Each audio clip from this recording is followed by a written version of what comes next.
Ingat, takwa itu korelasinya dengan amal soleh. Jadi kalau kita ingin mendapatkan hudan, caranya tingkatkan takwa. Karena hudan diberikan pada orang takwa. Hudan lil muttaqin. Cara meningkatkan takwa yaitu memperbanyak amal soleh. Karena itu rumus cepat di dalam Al-Quran, takwa senantiasa bersanding erat dengan amal soleh. Seperti iman pun bersanding dengan amal soleh.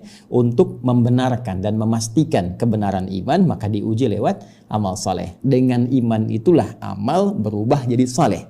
Jadi iman ketika masuk ke dalam amal, maka merubah amalan itu menjadi soleh. Saya beri contoh, saya sekarang sedang memandang misalnya.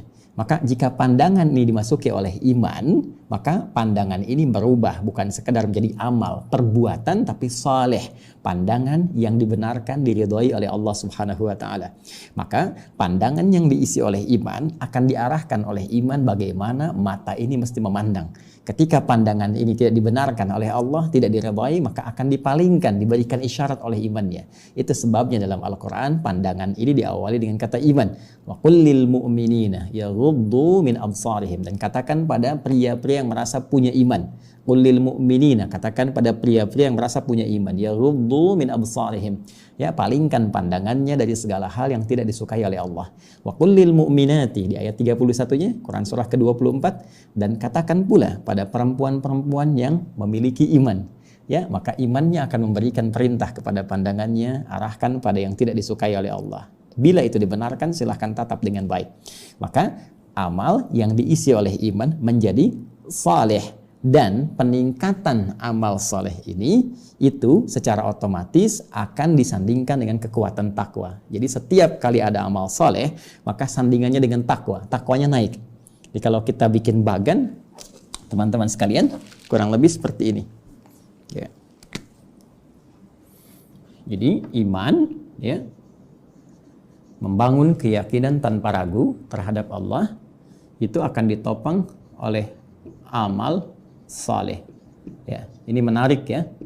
Kata salih ini muncul karena ada iman.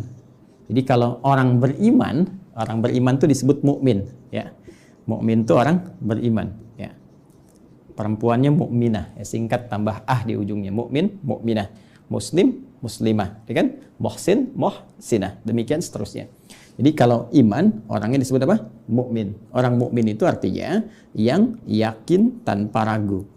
Ya, yakin tanpa ragu. Jadi teman-teman, kalau sudah disebut dengan orang beriman, sudah jangan ragu. Kalau Allah perintahkan, kerjakan. Kalau Allah larang, tinggalkan. If'al wala taf'al.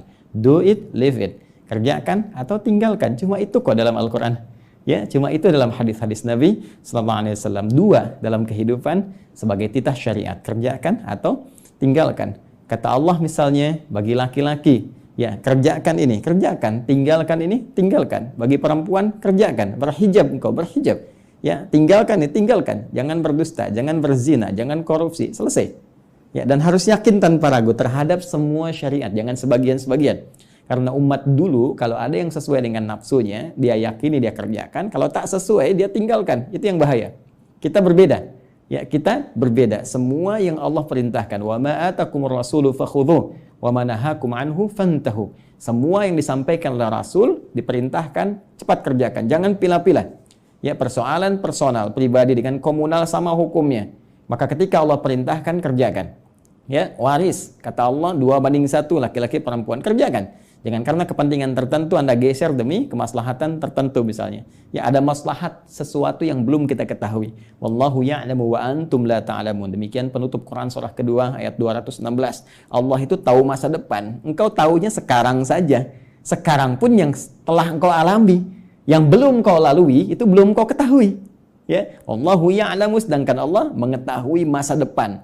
Karena itu setiap ketetapan Allah kepada kita itu desainnya bukan desain singkat kekinian. Sekarang saja. Tapi untuk maslahat nanti, esok hari, setelahnya, demikian di masa yang akan datang. Jadi kadang-kadang diberikan oleh Allah kepada kita yang menurut kita kurang kita sukai, ternyata ada manfaat besar yang belum kita dapatkan sekarang. Nanti setelah kita lewat itu, maslahatnya kita dapatkan dan terbawa dalam kehidupan sampai masa yang akan datang. Asa an takrahu syai'an fahuwa khairul lakum wa asa an tuhibbu syai'an wa huwa syarrul lakum wallahu ya'lamu wa antum la ta'lamun. Itu di Quran surah ke-2 Al-Baqarah di ayat 216. Paling kiri, agak sedikit ke atas posisinya, ya. Orang yang yakin tanpa ragu disebut dengan mukmin. Perempuannya mukminah. Dia punya iman.